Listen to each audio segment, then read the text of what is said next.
Hello, good morning students. स्वागत है आप सभी का Mehta PG college online tutorial में। तो स्टूडेंट्स, आज हम यहाँ पे डिस्कस करेंगे जो हमारा BSc first year first semester का पेपर है, डाइवर्सिटी ऑफ प्लांट किंगडम। इसमें हमारा आज का जो टॉपिक है वो रहेगा जनरल इंट्रोडक्शन। और इस जनरल इंट्रोडक्शन के अंदर जो हमारा पॉइंट चल रहा है वो है हैबिट और हैबिटेट।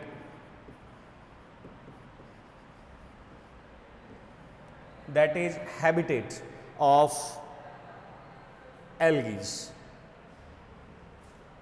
तो दोस्तों शुरू करते हैं। मैं Amit Kumar Sharma from Mehta PG college. तो जनरल इंट्रोडक्शन से स्टार्ट करते हैं, देन हम चलेंगे हैबिटेट की तरफ इन wide range of algae habitats. सबसे पहले हम स्टार्ट करते हैं जनरल इंट्रोडक्शन से। जनरल इंट्रोडक्शन में हम कह सकते हैं कि एल्गीज आर पायोनियर्स। ये पूर्वगामी है धरती पे, पादप वंश, धरती पे पादपों का pioneer of plant on land. धरती पे पहले पादपों का जो ओरिजिन हुआ है, उत्पत्ति हुई है, आगमन हुआ है, उसमें एल्गीज जो हैं वो प्राथमिक है। इनका कोई एंसेस्टर नहीं है, इससे पहले किसी और से इनकी कोई उत्पत्ति नहीं हुई, ये स्वयं उत्पन्न हुए हैं। इसलिए हम यहाँ पे वर्ड यूज में ले सकते हैं पायोनियर, अर्थात पूर्वगामी, पूर्वज। ठीक है, तो यहाँ पर हम पायनियर्स कह सकते हैं। अकॉर्डिंग टू ग्रीक लैंग्वेज यहाँ पर एक वर्ड आया है एल्गा।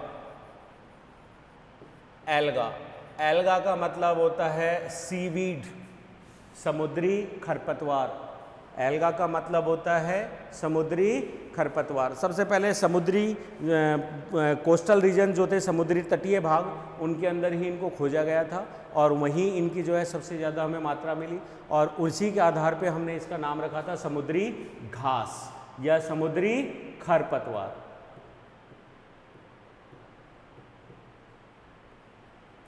दूसरी line, the study of algae known as phycology. Phycology से पहले हम एक वर्ड और यहाँ पे समझने की कोशिश करते हैं, फाइकोलॉजी, बिकॉज इन यूनानी लैंग्वेज, यूनानी भाषा जो है उसके अंदर इसी एल्गा जो है इसका नाम दिया गया था फाइकोज।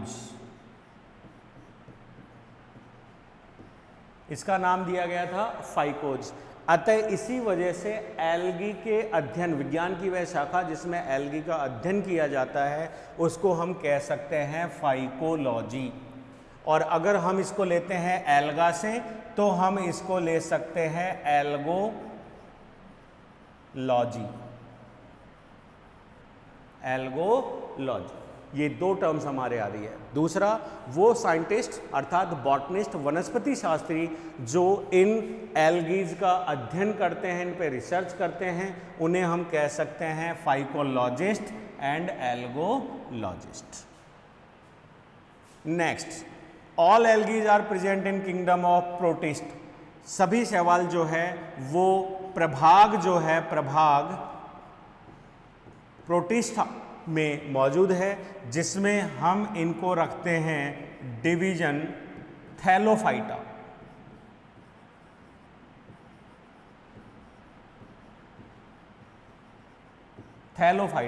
थैलोफाइटा में रखने का कारण है क्योंकि इनका जो शरीर है, इनकी जो प्लांट बॉडी है वो जड़ तना पत्ती में विभेदित नहीं है। अतः इसे हम एक पादप कहने की जगह हम इनको बोलते हैं थैलॉइड, मतलब थैलस प्रकार के। इसलिए इस प्रकार के सभी पादपों को हम थैलोफाइटा में रखते हैं। Algae are ubiquitous but mostly they are aquatic. Ubiquitous को हम बोल सकते हैं सर्वव्यापी। इसी में हम एक वर्ड और यूज में ले सकते हैं यूबिक्यूटियस के साथ में, also known as cosmopolitan.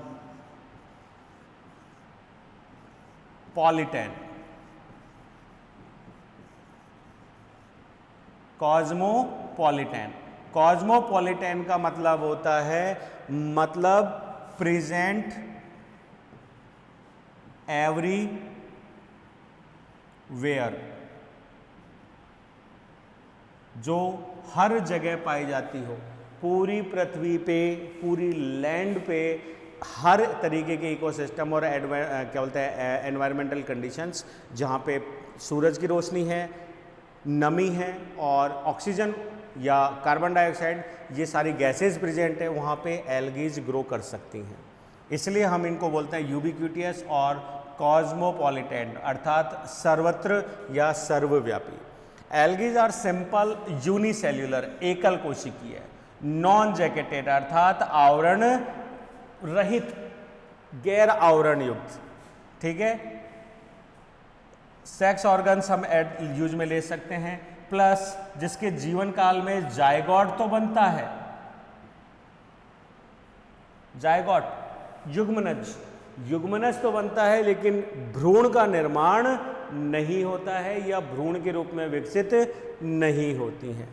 Range in size from microscopic to single celled organisms to large seaweed, seaweed means macroscopic,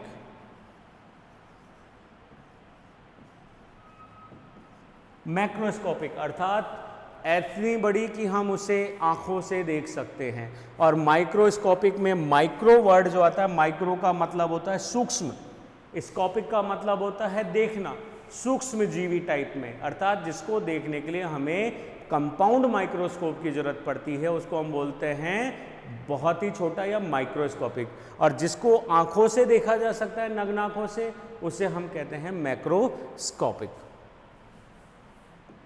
next slide, they are thallophytes, ये हम पहले ही बात कर चुके हैं, क्योंकि उनका जो थैलस है, उनकी जो प्लांट बॉडी है,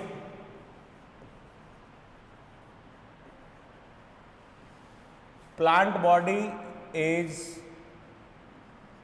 कॉल्ड या डिफरेंशिएट थैलॉइड टाइप। पादप जो है उसको हम थैलॉइड प्रकार मानते हैं, क्यों? क्योंकि नॉट डिफरेंशिएट, अविभेदित है, रूट स्टेम एंड लीफ, जड़, तना और पत्ती के अंदर ये अविभेदित होता है, इसमें हम अंतर नहीं कर सकते। They are autotrophic which have chlorophyll and their primary photosynthesis pigment. ये ऑटोट्रॉपिक है, ऑटोट्रॉपिक का मतलब हम कह सकते हैं स्वयंपोषी, स्वयंपोषी होते हैं, ठीक है। और ये प्रकाश की उपस्थिति में या प्रकाश को अवशोषित कर CO2 और वाटर को संघनित करके और स्टार्च या ग्लूकोज का संश्लेषण करने में सक्षम होते हैं, अर्थात ये स्वयं का भोजन स्वयं बनाते हैं, ये दूसरे सजीवों के ऊपर निर्भर नहीं करते हैं, इसलिए हम कह सकते हैं ऑटोट्रॉपिक। ये भी एक सबसे विशिष्ट कैरेक्टर है जो इनको पादपों को जंतुओं से पृथक करता है, दैट इज कैरेक्टरिस्टिक कैरेक्टर, लाक्षणिक गुण है पादपों का जो इनको जंतुओं से अलग करता है। That the process is called photosynthesis, और इस फोटोसिंथेसिस की वजह से सजीव हो जाते हैं स्वयंपोषी, ऑटोट्रॉपिक, ठीक है। नेक्स्ट हम इसमें बात करें तो एक पॉइंट हम यहाँ पे इसको ऐड कर सकते हैं, they have flagella at some point in the life. सभी में नहीं है, लेकिन अधिकांशतः जो हमारी एल्गीज के सदस्य हैं, खास तौर पे जलीय, जो कि मोटाइल होते हैं, गतिशील या चलनशील होते हैं, इनके अंदर गतिशीलता के लिए कुछ विशेष फ्लैजिला या कशाभिकाएँ प्रेजेंट होती है, जिनकी संख्या 1, 2 या बहुतक हो सकती है, जो इनको जलीय माध्यम में गमन में सहायक होते हैं, ठीक है। तो जीवन काल में बहुत सारे एल्गीज हैं जिनकी वेजिटेटिव, जैसे कि क्लेमाइडोमोनास की बात करें तो हम, युगलिना की बात करें तो हम, इन सभी के अंदर जो है कायिक कोशिकाओं के अंदर फ्लैजिला पाए जाते हैं, और बहुत सारी एल्गीज ऐसी हैं जिनके अंदर, जैसे अगर हम बात करें तो कारा हो गया, एक्टोकार्पस हो गया, वाउचेरिया हो गया, इन सभी के अंदर इनके जो स्पोर्स हैं, जनन क्या बोलते हैं, गैमीट टाइप की जो संरचनाएं हैं वो गतिशील होती हैं। और कुछ इसी के अंदर ऐसे सदस्य भी है जैसे कि साइनोफाइटा, नीलहरित शैवाल, रोडोफाइटा मतलब लाल शैवाल, कुछ ऐसे सदस्य भी हैं जिनके अंदर गतिशील के लिए कोई प्रकार के कशाभिकाएं जीवन चक्र में नहीं पाई जाती हैं। नेक्स्ट, रिप्रोडक्शन, जनन। जनन अर्थात अपने समान संतति को पैदा करना या अपनी संख्या, अपनी एग्जैक्ट संख्या को मल्टीप्लाई करना, ये जो बायोलॉजिकल प्रोसेस है इसको बोला जाता है जनन। तो इनके अंदर ये सजीवों का सबसे बड़ा गुण है, इसमें पादप जंतु सब भाग लेते हैं, खुद बैक्टीरियाज भी ऐसा काम करते हैं। तो ऐसे में रिप्रोडक्शन जो है वो पाया जाता है, बट इसमें भी एक बहुत बड़ी विभिन्नताएं देखने को मिलती हैं। इनके अंदर वेजिटेटिव रिप्रोडक्शन अर्थात कायिक जनन, कायिक जनन,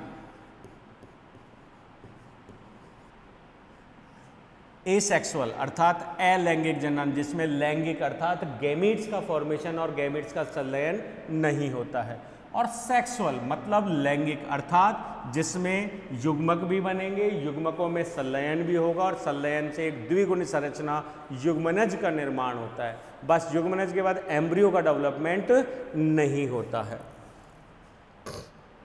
अलग अलग प्रकार से इनके अंदर जो है जनन पाया जाता है। वेजिटेटिव के लिए अगर हम बात करें तो कायिक संरचनाओं में अतिवृद्धि और मुख्य पादप से पृथक होकर एक नया संतति पादप के रूप में जीवन काल पूर्ण करते हैं, जिसमें हम कह सकते हैं जैसे कि विखंडी भवन, कोशिका विभाजन, उसके अलावा पत्रकलिकाएं द्वारा ट्यूबर्स या अमाइलम स्टार्स हो गया, परसिस्टेंट अपेक्स मतलब परसिस्टेंट अपेक्स सीड्स, चिरकालिक सीड्स आदि संरचनाओं के द्वारा नए पादप की उत्पत्ति। एसेक्सुअल जनन के लिए हम स्पेशली कह सकते हैं रिप्रोडक्शन बाय स्पोर्स। ये एक विशिष्ट बीजाणु समान संरचनाएं होती हैं जो जनन में हेल्प करती हैं, और कभी कभी जो है कुछ विशिष्ट एल्गीज के अंदर चिरकालिकता या परसिस्टेंट का गुण भी रखती हैं जो उन्हें विषम परिस्थितियों बचाता है। इस प्रकार के स्पोर्स के द्वारा होने वाला जनन जो एक प्रकार के वेजिटेटिव रिप्रोडक्शन के समान ही है पर थोड़ा सा चेंज है, लैंगिक जनन से बिल्कुल पृथक है। वेजिटेटिव का थोड़ा सा एडवांस रूप हम इसको कह सकते हैं, ये इनके अंदर पाया जाता है। जीवन काल में अलग अलग प्रकार के स्पोर्स मिल सकते हैं, जैसे कि चल बीजाणु, अचल बीजाणु, निश्चेष्ट बीजाणु, सुप्त बीजाणु, पुत्री कॉलोनीज का बनना, अंतः बीजाणु, बाह्य बीजाणु, ऐसे बहुत सारे बीजाणु जो हैं इसके अंदर पाए जाते हैं अलग अलग सदस्यों में। सेक्सुअल रिप्रोडक्शन ये हम कह सकते हैं एडवांस, लेकिन इसमें भी बहुत भिन्नताएं और वेरिएशंस देखने को मिलती हैं। सेक्सुअल रिप्रोडक्शन में हम बात करें तो हमारा पहला होता है आइसोगैमस। आइसोगैमस, आइसोगैमस का मतलब समझिए, आइसो का मतलब हो गया सम और गैमस का मतलब हो गया युग्मक या गैमीट्स का मिलना। अगर दो आकारिकी और कार्यकी रूप से समान युग्मक या कोशिकाएं आपस में फ्यूज होकर क्या बना ले, द्विगुणित जायगोट को बना लेती हैं, तो इस प्रकार के विभाजन को हम समयुग्मकी विभाजन या जनन की कैटेगरी में रखते हैं। दूसरा हम यहाँ पे लिख सकते हैं एनआइसो।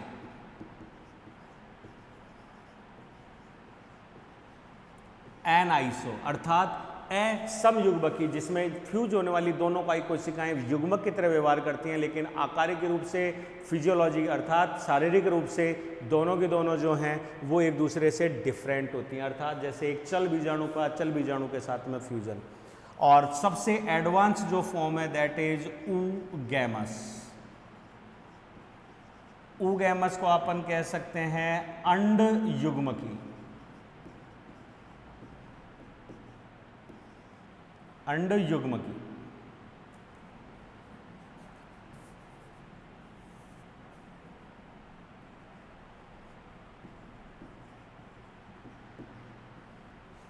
अंड युग्मकी प्रकार का जनन। Next line, reserve food material जो हमने लिखा स्टार्च, उसी के साथ में एक विशिष्ट कोशिकांग यहाँ पे देखने को मिलता है पायरेनॉइड। ये एल्गीज का लक्षण है, सभी प्रकार के एल्गी क्लासेस में नहीं पाया जाता है। ये एक विशेष प्रकार की प्रोटीनियस बॉडी है जो कि लिपिड और प्रोटीन को संचय करके रखती है अपने अंदर। They can synthesize and store starch and proteins and lipids. They not show clear alternation of generation.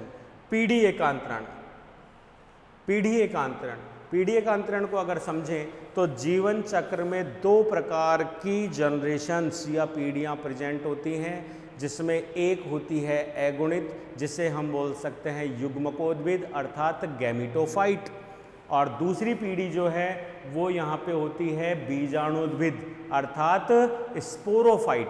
ये दोनों की दोनों जो पीढ़ियाँ अगर जीवन चक्र में पाई जाती हैं, एक दूसरा अगर ये दोनों की दोनों पीढ़ियाँ एक दूसरे के एकांतर क्रम में पाई जाती हैं तो हम उसको कह सकते हैं स्पष्ट पीढ़ी एकांतरण पाया जाता है। ठीक है, अर्थात एल्गीज सिंपल हैं, लेकिन एल्गीज में बहुत 5 प्रकार की पीढ़ियाँ या लाइफ साइकिल्स पाई जाती हैं, जिनमें अलग अलग फॉर्म्स पाई जाती हैं या जनरेशन फॉर्म्स पाई जाती हैं, लेकिन सभी फॉर्म्स एक दूसरे से स्वतंत्र होती हैं और बहुत कम एल्गी क्लासेज में ऐसी मिलती हैं। इसलिए हम सामान्यतः कह सकते हैं कि एल्गीज में स्पष्ट पीढ़ी एकांतरण नहीं पाया जाता है। ओके स्टूडेंट्स, ये सारी चीज़ें जो हैं ये जनरल कैरेक्टर्स पे हैं। अब हम यहाँ पे टॉपिक जो है उसको चेंज करें। अब हमारा आता है सामान्य हैबिटेट। हैबिटेट का मतलब हो गया आवास। अगर हम एल्गीज को देखें या ढूंढना चाहें तो हम इस बारे में यहाँ पे अध्ययन करेंगे कि एक एल्गीज किस प्रकार की भौगोलिक वितरण में या किस प्रकार की आवासीय क्या बोलते हैं एडेप्टेशंस के अंदर पाई जा सकती हैं। एल्गीज के लिए अगर अपन बात करें तो एल्गीज के अंदर आवास की भिन्नताएं हैं, लेकिन मुख्य रूप से अगर अपन बात करें तो एल्गीज आर एक्वाटिक, जलीय। एल्गीज जो हैं वो सामान्यतः जलीय हैं। लगभग 95% तक अगर अपन चलें तो ये एल्गीज जो हैं, थोड़ा और रेंज को कम कर लेते हैं, 80 to 85 कर लेते हैं इसको, 80 to 85% तक जो एल्गीज हैं वो यहाँ पे क्या हैं, एक्वाटिक, जलीय प्रकार की होती है, अर्थात जल के अंदर पाई जाती हैं। क्योंकि एल्गीज में कोई वैस्कुलर सिस्टम नहीं है, कोई बहुत बड़ी जटिलता नहीं है, सिंपल सी है, जड़ तना पत्ती नहीं है, अतः ये अपने प्रोटेक्शन के लिए और अपने आप को प्रोटेक्ट करने के लिए ज़्यादातर इसी प्रकार के नमी युक्त या जलीय वातावरण में रहना पसंद करती है। इसके अलावा यहाँ पर लगभग 5 to 7% या 10% की रेंज ले लेते हैं, 10 to 12% जो है वो यहाँ पर पाई जा सकती हैं स्थलीय के रूप में। 10% के करीब, 7 से 10 या 12% तक जो है कुछ एल्गीज अडेप्टेड होती हैं स्थल पे रहने के लिए या धरातल पे रहने के लिए, लेकिन वहाँ पर भी ये चूज़ करती हैं नम, छायादार और हमेशा मॉइस्ट रहने वाला अर्थात आर्द्र अवस्थाओं को ही प्रेफर करती हैं। शुष्क अवस्थाओं में सीधे रेगिस्तान के अंदर नहीं पाई जाएंगी। बहुत कम एल्गीज हैं जो सीधे रेगिस्तान में रहने के लिए अडेप्टेड होती हैं।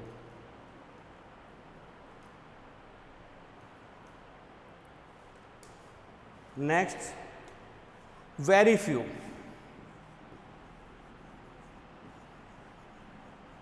बहुत कम एल्गी क्लासेज जो हैं उनके कुछ सदस्य विषम परिस्थितियों में रहने में भी अडेप्टेड होते हैं, अर्थ है उनको हम बोलते हैं अनयूजुअल, असामान्य हैबिटेट कंडीशंस, अर्थात जिसमें कोई नॉर्मल सजीव, सामान्य एल्गी या सामान्य पादप जो है ऐसे भौगोलिक वितरण में सरवाइव नहीं कर सकते, वो इस प्रकार के वातावरण में रहने के लिए आदी होते हैं।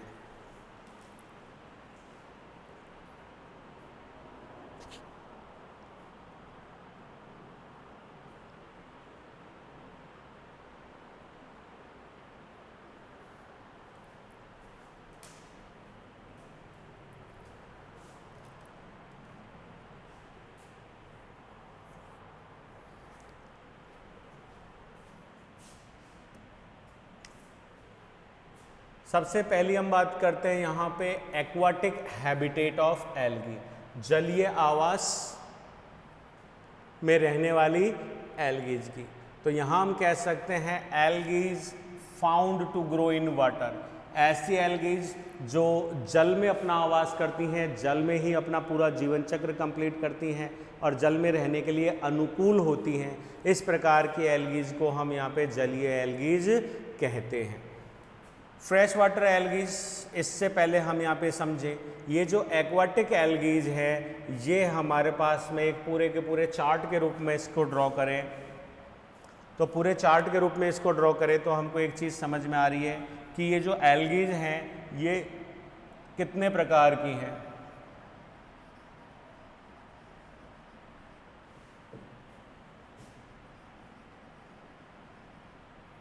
एक्वाटिक एल्गी,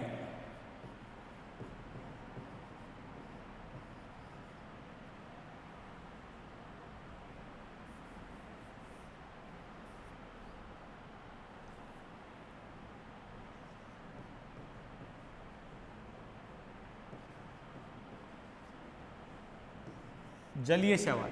जलीय शैवाल की बात करें तो जलीय शैवाल हमारे पास में सीधी सीधी बात करें तो दो प्रकार का है।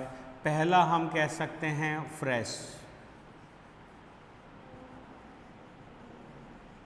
फ्रेश वाटर एल्गी, जिसे हम कह सकते हैं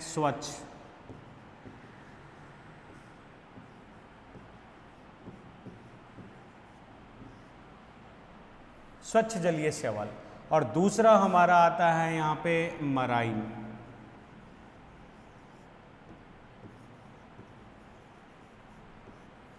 वाटर एल्गी, जिसको हम कह सकते हैं समुद्रीय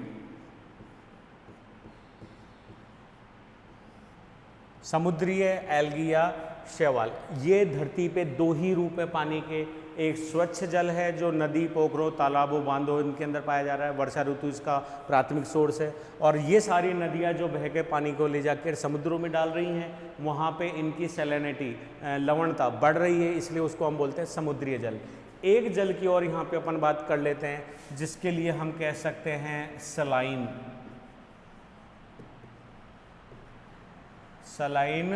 वाटर। सलाइन वाटर को हम कह सकते हैं लवणीय जल।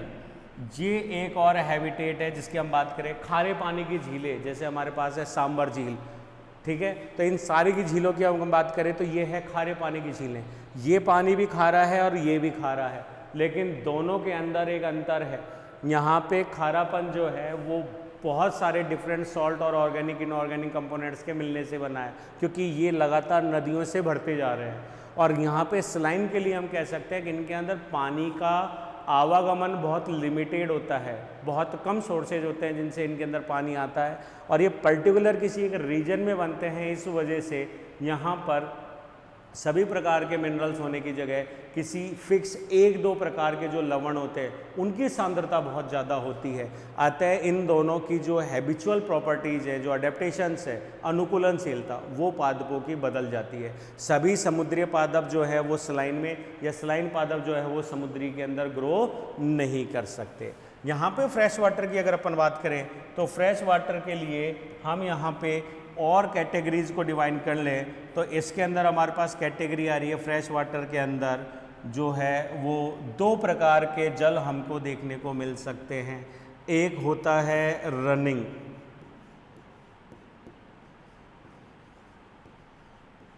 वाटर हैबिटेट एल्गी और एक होता है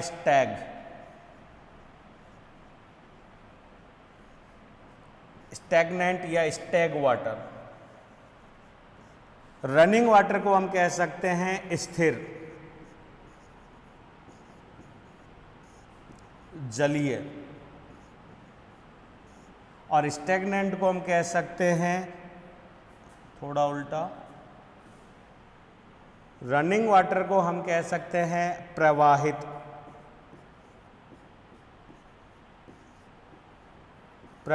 जलीय, और स्टैग्नेंट को हम कह सकते हैं ठहरा हुआ, रुका हुआ या स्थिर जल। अर्थात जो फ्रेश वाटर्स हैं वो हमारे पास में दो सोर्सेज हैं। ठीक है। एक रनिंग वाटर, जैसे कि छोटे झरने बरसात के दिनों में, या छोटे नालियाँ, या फिर कोई पोखर, या फिर कोई क्या बोलते हैं छोटी या बड़ी नदियाँ, ये सारे के सारे जो वाटर्स होते हैं वो प्रवाहित जल में आते हैं। कोई तालाब है, कोई पॉन्ड है, कोई पोखर है जिसमें पानी रुका हुआ है, झरने के द्वारा बना हुआ पोखर, डैम्स हैं आर्टिफिशियल, ये सारे के सारे जो हैं वो हमारे आते हैं स्थिर जल के अंदर, जो कि स्वच्छ जल के ही स्रोत हैं।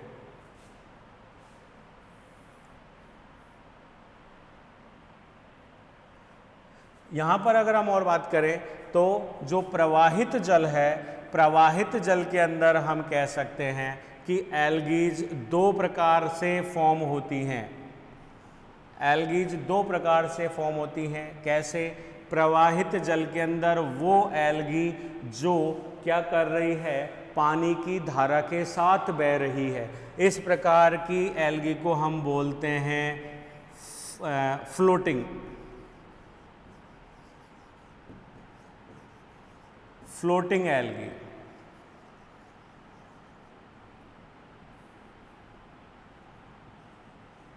फ्लोटिंग एल्गी एक तरीके से प्रवाहित शैवाल। प्रवाहित शैवाल की तरफ अगर हम जाएं तो हमारे पास काफ़ी कुछ एग्जाम्पल जो हम अगली स्लाइड्स में चेक कर लेंगे, उसमें हमको एग्जाम्पल बहुत सारे मिल जाएंगे, जैसे कि क्लेमाइडोमोनास है, माइक्रोसिस्टिस है, उडोगोनियम स्पीसीज है, ये बहुत सारी हैं जो पानी के साथ साथ एक स्थान से दूसरे स्थान पर प्रवाहित होती रहती है, मुक्त प्लावी होती हैं। और दूसरा हम यहाँ पे बात कर सकते हैं जो कि फ्लामिक क्या बोलते हैं फ्लोटिंग नहीं होती हैं, दीज आर स्टैग, जो कि प्रवाहित नहीं होती हैं, रुकी हुई होती हैं।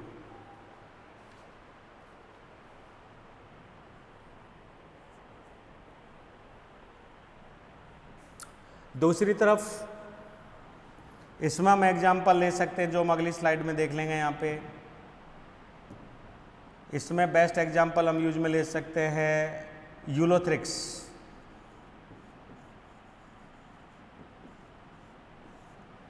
इसमें हम यूज में ले सकते हैं क्लेमाइडोमोनास।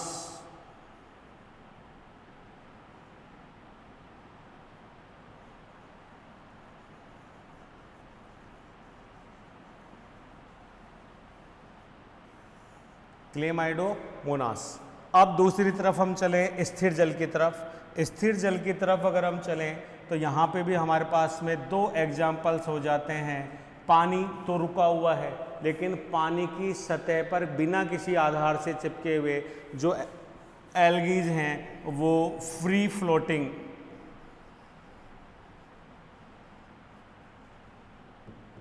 अर्थात मुक्त प्लावी,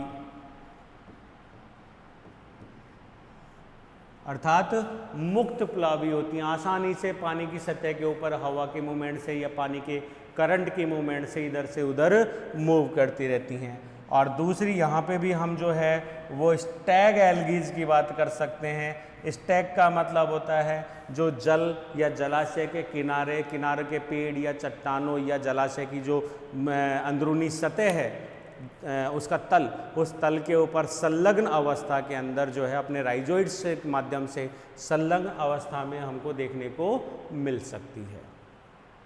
नेक्स्ट, समुद्री के अंदर भी अगर अपन बात करें तो एल्गीज दो ही टाइप में मिल जाएगी, वही फ्लोटिंग और स्टैग। और लवणीय जलीय जो जल एल्गी है उसको हम यहाँ पे नाम दे सकते हैं ऑल्सो नॉन एज, ये काम की चीज़ है जो हमारे ऑब्जेक्टिव्स में काम आती है, हैलो फाइट।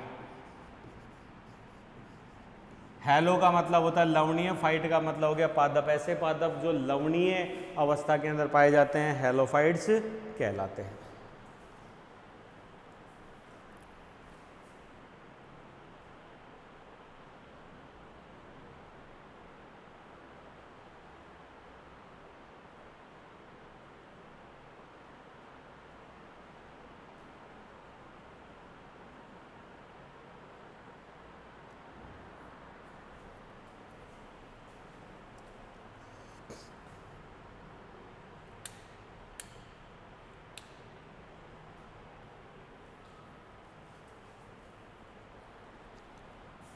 तो हम ध्यान देते हैं अब एग्जाम्पल्स पे।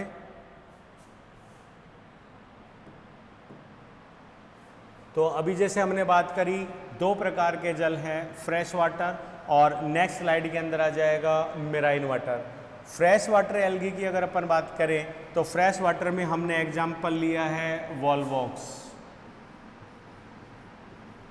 वॉलवॉक्स को अगर हम समझें, देखें, तो ये एक मल्टी सेल्यूलर कॉलोनियल एल्गी है जो एक रोलिंग एल्गी या लुढ़कने वाली गेंद के रूप में पाई जाती है, क्योंकि इसके ऊपर जो है वो फ्लैजिलाज पाए जाते हैं। इसकी जो सिंगल सेल है वो हमें नाशपाती के आकार की या सेम के आकार की नहीं, अंडाकार या नाशपाती के आकार की दिखाई देती है, जिसके अंदर केंद्रक के साथ साथ एक कप नुमा जो है क्लोरोप्लास्ट, आई स्पॉट दृग बिंदु और दो समान इक्वल विप्लेस प्रकार के फ्लैजिलाज पाए जाते हैं। और सभी कोशिकाएं जो हैं वो अपनी नेबर सेल से साइटोप्लाज्मिक फिलामेंट्स के माध्यम से एक दूसरे से जुड़ी रहती है, दैट इज वॉलवॉक्स।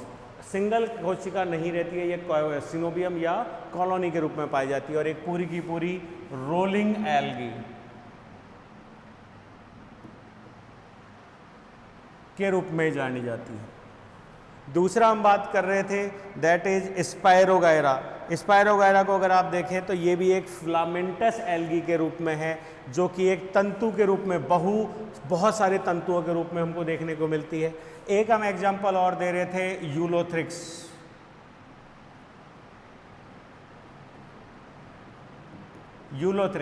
यूलोथ्रिक्स में एक सेल बेसल सेल होती है जिससे हम बोल सकते हैं होल्डिंग सेल या होल्ड फास्ट सेल, जो कि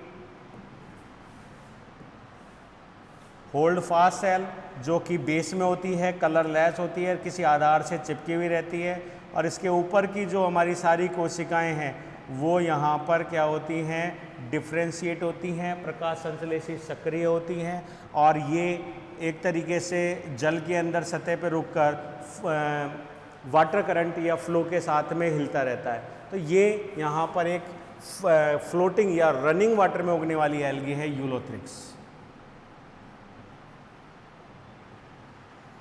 यूलोथ्रिक्स।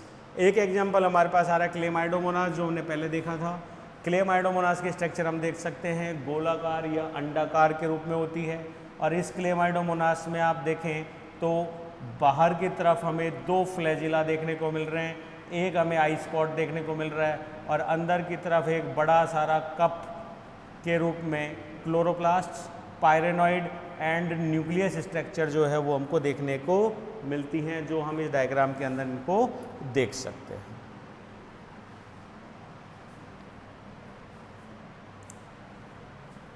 ये आ गया स्टूडेंट्स रनिंग वाटर जिसकी मैं बात कर रहा था, दैट इज यूलोथ्रिक्स। ये रहा Ulothrix, that is hold fast cell, जो कि कलरलेस होती है, केवल आधार से संलग्न करने का काम करती है, प्रकाश संश्लेषण नहीं करती। और इसके ऊपर की जो कोशिकाएं हैं ये प्रकाश संश्लेषण सक्रिय होती हैं, ये एक अनब्रांच फिलामेंट के रूप में पाई जाती हैं। यहाँ पर हमें दोनों के अंदर ये संरचनाएं देखने को मिल जाएंगी, ओडोगोनियम, स्पायरोगायरा, यूलोथ्रिक्स, ये सारी की सारी संरचनाएं। इसके अलावा क्लेडोफोरा, ये सारी की सारी संरचनाएं जो हैं ये हमें रनिंग वाटर की मिलेंगी, जो संरचना या आधार से किसी ठोस सबस्ट्रेट या आधार से संलग्न होती हैं।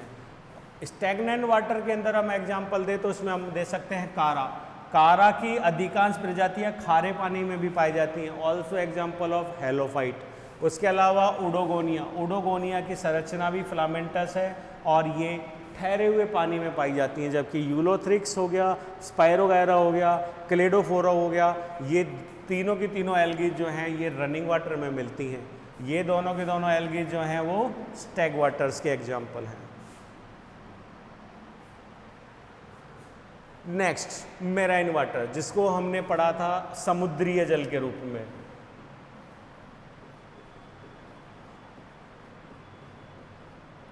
समुद्रीय जलीय एल्गी, इनका आवास जो है वो usually grow in sea water. ये कोस्टल रीजन्स, इनकी प्रजातियां आर्टिक, एंटार्क्टिक, यहाँ तक कि पोलर रीजन्स के अंदर भी देखी गई है, जो समुद्रीय जो मेराइन लाइफ है उसके अंदर पाई जाती है। इसमें हम एग्जाम्पल दें तो इसमें कुछ मैक्रोस्कोपिक एल्गीज के नाम ज़्यादा तरीके से आ सकते हैं, जैसे कि रेड एल्गी का एग्जाम्पल है पॉलीसाइफोनिया। पॉलीसाइफोनिया का एग्जाम्पल हम दे सकते हैं, यहाँ है नहीं, पॉलीसाइफोनिया ये रहा। पॉलीसाइफोनिया का एग्जाम्पल जिसके अंदर साइफोन्स की स्ट्रक्चर जो है वो मल्टीपल के रूप में होती है। ये बहु एक्सियल या बाई एक्सियल फिलामेंट के रूप में होता है, जो कि एल्गीज का सबसे एडवांस जो हमारी क्लास है क्लोरोफाइसी, रोडोफाइसी, उसका मेंबर है। एक्टोकार्पस, एक्टोकार्पस की संरचना को आप देखें तो ये दोनों ही स्ट्रक्चर, ये दिखती है बिल्कुल फेदर की जैसे, और ये संरचना दिखती है बिल्कुल झाड़ी के समान। ये यूनी एक्सियल का एग्जाम्पल है और ये बाई एक्सियल या मल्टी एक्सियल का एग्जाम्पल है। ये आती हैं ब्राउन एल्गीज में से। लैमिनेरिया, लैमिनेरिया जो है वो एग्जाम्पल आता है ये रहा, इससे बिल्कुल फीते के समान चपटी संरचना जिसको भोजन के रूप में भी यूज में लिया जाता है। एंड सार्गेसम, सार्गेसम भी भोजन के रूप में यूज में लिया जाता है। इसके काफ़ी बायो ऑक्सीडेंट्स जो हैं, सप्लीमेंट्स का बहुत ज़्यादा उपयोग होता है इकोनॉमिक बॉटनी में। और ये दोनों के दोनों भी लैमिनेरिया, सार्गेसम एंड पॉलीसाइफोनिया ये रोडोफाइसी के मेंबर्स में इंक्लूड होते हैं। ये दोनों ही क्लासेज जो हैं वो प्रगत है और इसकी अधिकांश प्रजातियां जो हैं वो समुद्री हैं। अब हम दूसरी तरफ चलते हैं, समुद्रीय या जलीय के कंप्लीट होने के बाद में अब हमारे पास आता है टेरेस्ट्रियल अर्थात स्थलीय आवास वाली शैवाल, अर्थात वो एल्गीज जो स्थल या लैंड को अपना आवास बनाती हैं। अगर हम इसको कहें तो जल के बाहर, लेकिन ये वो स्थान होते हैं जो जल के समीप या जल के बिल्कुल भरे हुए, मतलब आर्द्रता युक्त होते हैं, छायादार होते हैं, जहाँ पर जल की कमी नहीं होती है। तो टेरेस्ट्रियल मतलब algaes found to grow in terrestrial habitats, मतलब सॉइल, मिट्टी, लोग, मरे हुए पेड़ों के या जीवित पेड़ों के तने, दीज आर नोन एज लोग, और पानी के अंदर डूबी हुई चट्टानें या पानी के किनारे पर उपस्थित चट्टानों के ऊपर ये पाए जाती हैं, इनको हम बोल सकते हैं। अब यहाँ पे एग्जाम्पल दें तो सॉइल का सबसे बेस्ट एग्जाम्पल है वाउचेरिया। सॉइल का एक एग्जाम्पल अगर हम दें तो वो है क्लोरेला। रॉक का एग्जाम्पल अगर अपन यहाँ पे दें तो वो है फ्रेस्चिएला, लाइसेनिया। ये सारे के सारे जो है वो रॉक एल्गीज में आती हैं। और अगर हम यहाँ पर टेरेस्ट्रियल में बात करें सॉइल के ऊपर या लोग के ऊपर, तो हमारा एग्जाम्पल आता है नॉस्टॉक। नॉस्टॉक एल्गी जो है वो साइनोफाइसी का सदस्य है। और एक सिंपल से एग्जाम्पल की बात करें तो नाइट्रोजन फिक्सेशन में इसकी बहुत बड़ी उपयोगिता है। तो जो चावल के खेत हैं, धान के खेत, उनकी धान की जो सतह है, सॉइल जो पानी में डूबी रहती है, उसके अंदर अधिकतर नॉस्टॉक और एनाबीना जो है वो ग्रो करते हैं। इस वजह से धान के खेत की जो कलर है, सॉइल का कलर सतह का, वो हमें नीला हरा दिखाई देता है।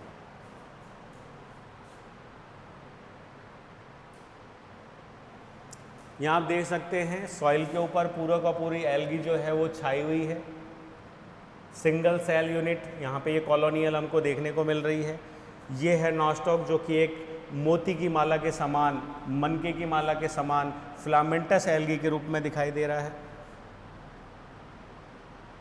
ये वाउचेरिया का सिंगल फिलामेंट है जो कि एक पूरा झाड़ी के रूप में दिखाई देता है। नेक्स्ट, टेरेस्ट्रियल के बाद में, टेरेस्ट्रियल में एक चीज़ और जो हम यहाँ पे ऐड नहीं कर रहे हैं उसको भी हम यहाँ पे ऐड कर लेते हैं। टेरेस्ट्रियल एल्गी के अंदर दो फॉर्म्स और हम यहाँ पे यूज में लेंगे। टेरेस्ट्रियल एल्गी में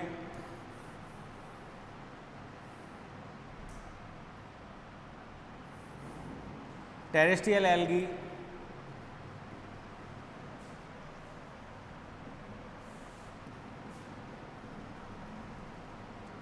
टेरेस्ट्रियल एल्गी जिसको हम स्थलीय कह सकते हैं, इसके हम यहाँ पे 2 या 3 कैटेगरीज को ऐड कर सकते हैं। फर्स्ट कैटेगरी की हम बात करें तो नोन एज सैफो,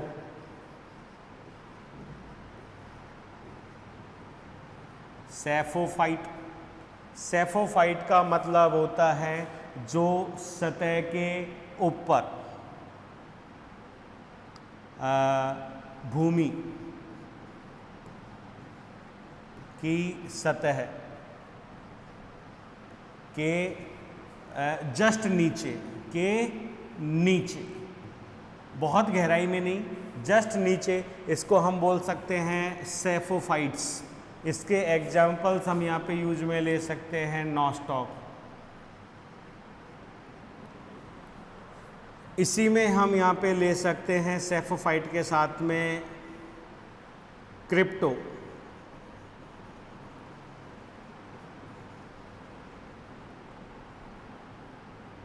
क्रिप्टोफाइट्स। इसके लिए कह सकते हैं जो भूमि की सतह के ऊपर, एग्जाम्पल ले सकते हैं वाउचेरिया। भूमि की सतह के ऊपर पाए जाते हैं।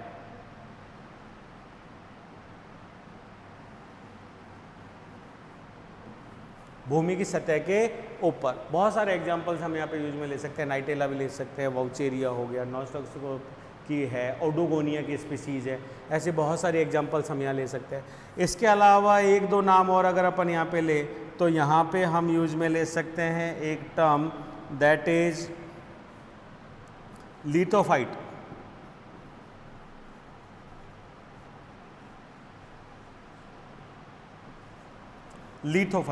लिथो का मतलब होता है पत्थर या चट्टान, इसलिए हम इसको बोल सकते हैं शैल, तो शैलो। और फाइट का मतलब हो गया भिद, अर्थात चट्टानों या पत्थरों पे उगने वाले पादप या एल्गीज, इनको हम शैलोद्भिद कह सकते हैं। और ये लिथोफाइट जो हैं वो दो प्रकार के होते हैं। एक होता है एक्सोलिथोफाइट, एक्सो का मतलब चट्टान की सतह पर उगने वाले, और एक होते हैं एंडोलिथोफाइट्स जो इन चट्टानों की सतह के अंदर या छोटी कंदराओं या दरारों के अंदर उग सकते हैं, उनको बोलते हैं एंडोलिथोफाइट्स। तो ये हमारे पास में कुछ एग्जाम्पल्स हैं जो हम कह सकते हैं टेरेस्ट्रियल एल्गी के लिए।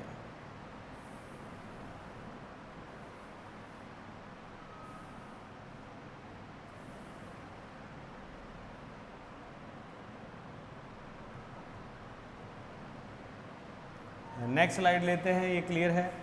Next unusual. अनयूजुअल के लिए हम कह सकते हैं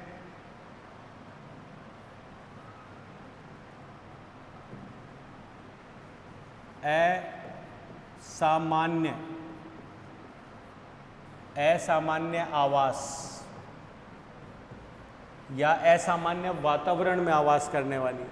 इसमें हमने सबसे पहले ऐड किया है हेलोफाइट, जिसको हमने नाम दिया था लवणोद्भिद।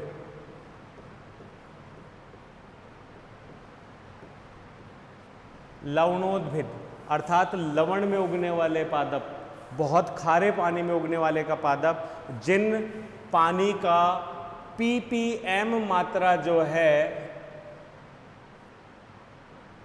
दैट इज 10 से ज़्यादा, 10 ppm से ज़्यादा जिस पानी की सांद्रता या डेंसिटी को हम नापते हैं ppm में, उस पानी के लिए हम कह सकते हैं कि ऐसे पानी में उगने वाले पादप जो कि सामान्य पादपों के फिजियोलॉजी के लिए सूटेबल नहीं होते हैं, ऐसे में कुछ एल्गीज हैं जो वहाँ पे ग्रो करती हैं, जिसमें एग्जाम्पल है क्लेमाइडोमोनास एहरेनबर्गी, EHRENBERGII,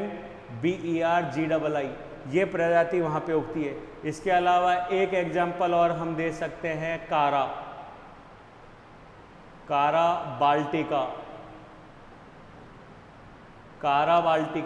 बाल्टिका जो है वो भी हेलोफाइट्स के रूप में खारे पानी की झीलों में सतह के साथ या ठहरे पानी के अंदर ग्रो करता है।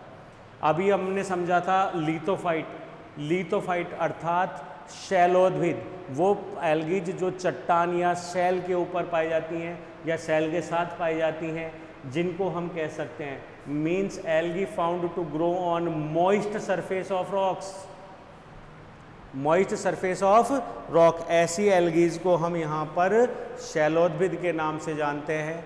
और ये हमारे पास में एग्जाम्पल है बैट्रैकोस्पर्मम एंड ग्लियोकैप्सा, ये दोनों एल्गीज जो हैं ये यहाँ पर शैलोद्भिद हैं। हमने जस्ट इससे पहले वाली स्लाइड में पढ़ा कि लिथोफाइट्स दो प्रकार के होते हैं, एंडोलिथोफाइट और एपीलिथोफाइट, अधिप शैलोद्भिद।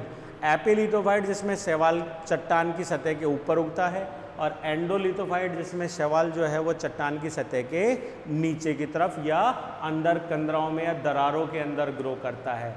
अधिकतर ये जो चट्टान है ये ठोस पत्थर की ना होकर चूने पत्थर की होती हैं, जिनके अंदर ये प्रेजेंट होते हैं। नेक्स्ट क्रायोफाइट, ये इंपॉर्टेंट है, इसको भी हम याद रखें। इसको आप बोल सकते हैं हिमोद्भिद। हिमोद्भिद का मतलब हो गया हिम। हिम मतलब एल्गीज ग्रो इन स्नो और आइस। कुछ बहुत ठंडी प्रदेश है, ठंडे का मतलब जहाँ बर्फ़ बनी रहती है 6-6 महीने तक या इससे ज़्यादा समय, जैसे कि कुछ पोलर रीजन्स हो गए, यूरोपीय पहाड़ियाँ हो गई, हमारे कुछ हिमालय के रीजन्स हो गए, इन सभी के ऊपर जो एल्गीज पाई जाती हैं उनको बोलते हैं हिमोद्भिद। इसके अंदर कुछ विशिष्ट अडेप्टेशंस पाया जाता है, जिसमें एक स्पीसीज़ क्लेमाइडोमोनास की वापस आ रही है, उसमें स्पीसीज़ थी एहरेनबर्गी, यहाँ पे है येलोस्टेंसिस। ये प्रजाति ग्रीन कलर प्रोवाइड करती है, बर्फ़ का खुद का कोई रंग नहीं होता, इसलिए वो सतरंगी अर्थात तो वाइट कलर की दिखाई देती है, लेकिन उस बर्फ़ के ऊपर जब ये एल्गी उगती है तो हमें बर्फ़ का कलर ग्रीन दिखाई देता है, इसलिए यूरोपीय पहाड़ियाँ दूर से ग्रीन कलर की दिखाई देती हैं इस काई या एल्गी के बनने के कारण। हिमेटेकोकस निवेलिस, हिमेटेकोकस निवेलिस जो है वो रेड कलर प्रोवाइड करवाती है, इससे लाल रंग जो है वो दिखाई देता है उन पहाड़ियों का, जो यहाँ पे हम चित्र के अंदर भी देख सकते हैं। ये सिंपल एल्गी का डायग्राम है और ये उसका पूरा का पूरा बर्फ़ युक्त एल्गी का डायग्राम है, जिसके अंदर ये पूरी एल्गी जो है वो बर्फ़ की चोटी जो है उसको हमको रेड कलर में शो कर रही है। नेक्स्ट ये है येलोस्टोनेंसिस, जिससे बर्फ़ का कलर कैसा आ रहा है, पूरा का पूरा ग्रीन दिखाई दे रहा है, और यहाँ पे बर्फ़ का कलर जो है वो पूरा का पूरा रेड दिखाई दे रहा है। थर्मोफाइट, ये भी बहुत स्पेशल है। सामान्य पेड़ जो हैं वो 33-34 मैक्सिमम 35-36 टेम्परेचर पर ग्रो कर सकते हैं। सामान्य तापमान होता है 27 से 30 डिग्री सेल्सियस, इससे ज़्यादा टेम्परेचर पर बहुत मुश्किल से प्लांट्स ग्रो कर रहे हैं। ऐसे में एल्गीज बहुत ज़्यादा सॉफ्ट और सिंपल होती हैं, उनके लिए सर्वाइव करना मुश्किल है, बट इस क्षेत्र में भी एल्गीज ने बहुत ज़्यादा महारत हासिल की है, जहाँ उन्होंने गर्म पानी अर्थात 50 से 60, इसको और थोड़ा सा इंक्रीज करें तो 72 डिग्री टेम्परेचर के जलाशय के अंदर भी एल्गीज जो है ग्रो करने में सक्षम है। ये कुछ विशिष्ट एल्गीज होती हैं, जिसमें ऑसिलोटेरिया की स्पीसीज है ब्रेविस, और एक हम यहाँ पे यूज में ले लेते हैं सिनेकोकस। सिनेकोकस जो है वो साइनोफाइसी का सदस्य है, अर्थात एक ब्लू ग्रीन बैक्टीरिया है जो इसके अंदर ग्रो करते हैं। सामान्य पादपों की तुलना में जो साइनोफाइसी के सदस्य हैं या जो ब्लू ग्रीन बैक्टीरियाज हैं वो इसके अंदर आसानी से ग्रो कर सकते हैं।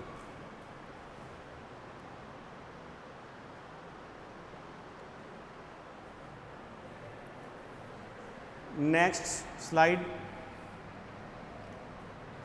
एपीफाइटिक, वही आ गया शब्द वापस। एपी का मतलब हो गया अधि और फाइटिक का मतलब हो गया पादपीय।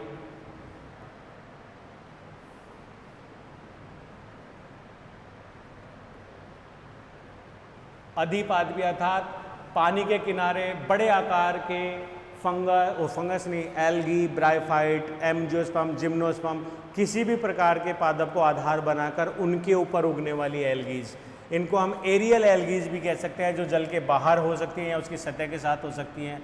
उसमें एग्जाम्पल आ रहा है उडोगोनिया, स्पायरोगोरा आदि बहुत सारी हैं जो एपीफाइटिक के रूप में पाई जाती हैं। इसी के अंदर एपिजोइक अर्थात जंतुओं के शरीर के ऊपर जल में ग्रो ऑन वाटर एनिमल, जल में रहने वाले जो क्रस्टेशियंस हैं, स्पीसीज हैं, इन जंतुओं के ऊपर या एनालिड्स के जो जंतु हैं, इन जंतुओं के सतह के ऊपर पाई जाने वाली एल्गीज जो है वो एपीजूओफाइटिक कहलाती हैं। दीज आर एपिजोइक या एपिजूओफाइटिक, जिसमें एग्जाम्पल हम यहाँ पे ले सकते हैं स्टिजियोकॉलियम, जो कि जंतुओं के ऊपर अर्थात कछुआ और जो केकड़ा है उस केकड़े की सतह के ऊपर जो है ये अपना घर बनाते हैं। नेक्स्ट एंडो, एंडो का मतलब हो गया अंतः, फाइटिक का मतलब हो गया पादप, अर्थात ये अपना आवास जो है किसी जीवित पादप के अंदर अर्थात कोशिका में या दो कोशिकाओं के बीच के अंतरा कोशिका अवकाश के अंदर अपना जीवन चक्र पूर्ण करते हैं या आवास बनाते हैं। Algae is found grow in inside other plant body, ठीक है। इसमें एग्जाम्पल है नॉस्टॉक, नॉस्टॉक जो है वो पाया जाता है किसके अंदर, एक ब्रायोफाइट है एंथोसिरोस, एंथोसरोस, इसके अंदर पाया जाता है कैविटीज बना के। और एनाबीना जो है वो यहाँ पर एक साइकस जो हमारा जिम्नोस्पर्म है, साइकस जो जिम्नोस्पर्म है उसकी कॉलेरॉइड रूट्स के अंदर पाया जाता है सहजीवी के रूप में, जो नाइट्रोजन फिक्सेशन का काम करते हैं। ये दोनों के दोनों, ये दोनों मेंबर जो हैं वो साइनोफाइसी अर्थात ब्लू ग्रीन बैक्टीरिया के सदस्य हैं। एंडोजॉइक, ये एक अलग आश्चर्यचकित वाली चीज़ है जिसको हम यहाँ पे देख सकते हैं एग्जाम्पल के रूप में।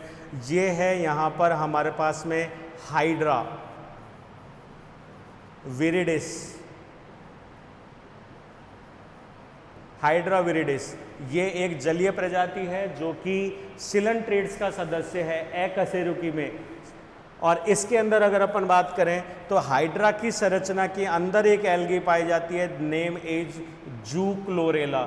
ये हाइड्रा के सतह के अंदर पाई जाती है, नाइट्रोजन की कमी को पूर्ण करती है अर्थात जंतु की शरीर के अंदर। इसके अलावा और भी एजोला और कई सारी प्रजातियां हैं, अमीबा और युगलिना पैरामीशियम की कुछ प्रजातियां हैं जिनके अंदर एजोला और जूक्लोरेला की प्रजातियां एंडोजॉइक के रूप में पाई जाती है। इन्हें हम कह सकते हैं एंडोजूओफाइटिक,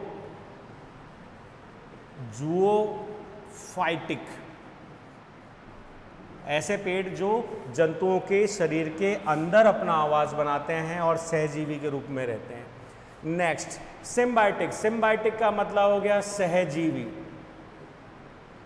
और सहजीवी में सबसे बेस्ट एग्जाम्पल हम ले सकते हैं लाइकेन, जिसको हम बोलते हैं सहवाग। सहवाग जो है वो कॉम्बिनेशन है एल्गी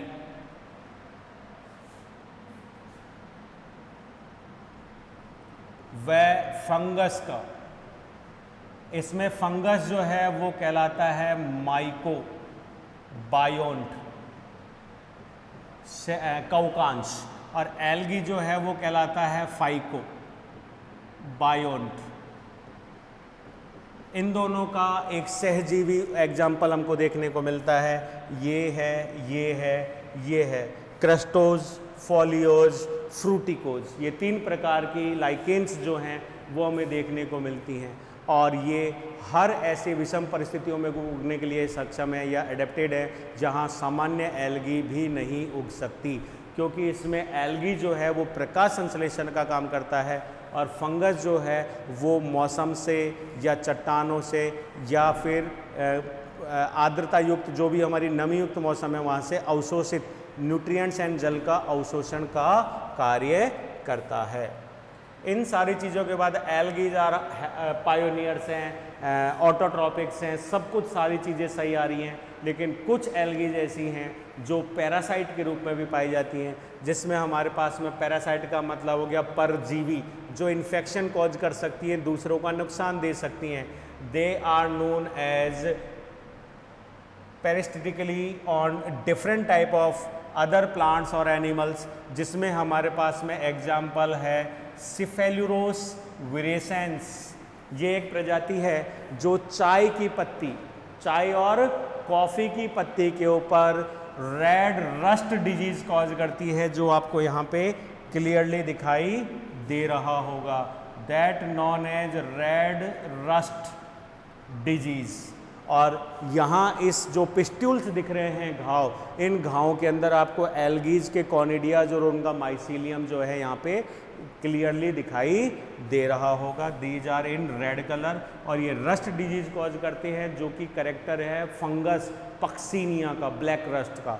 और वैसी की वैसी ये डिजीज़ कॉज करते हैं, that is red rust of T and coffee leaves, और ये कॉज की जाती है स्टिफेलरोज विरेसेंस। ये हमें ढंग से पता होना चाहिए। इस प्रकार हमने आज के पूरे सैमरी के अंदर एल्गी के आवास और उनके अडेप्टेशंस को समझा है, जहाँ पे एल्गीज अधिकांशतः या सामान्यतः जल में पाई जाती हैं, नम छायादार प्लेसेज या सामान्य भौगोलिक वितरण के अंदर पाई जाती हैं। उसके अतिरिक्त एल्गीज जो है नम छायादार प्लेसेज या पानी के बाहर की चट्टानों पे, तनों पे या किनारों की मिट्टी के ऊपर भी पाई जाती है, जिन्हें हम बोलते हैं स्थलीय या टेरेस्ट्रियल एल्गी। उसके अलावा पाई जाने वाली एल्गीज जो हैं वो बहुत कम है, लेकिन बहुत ही इम्पॉर्टेंट है फॉर देयर अडेप्टेशंस। इस वजह से उनको बोलते हैं अनयूजुअल हैबिटेट्स, जिसमें हमने यहाँ पे ये सारी एल्गीज को देखा। तो स्टूडेंट्स, आज की क्लास में इतना ही है। उम्मीद है आप लोगों को समझ में आया होगा। Okay then, thanks.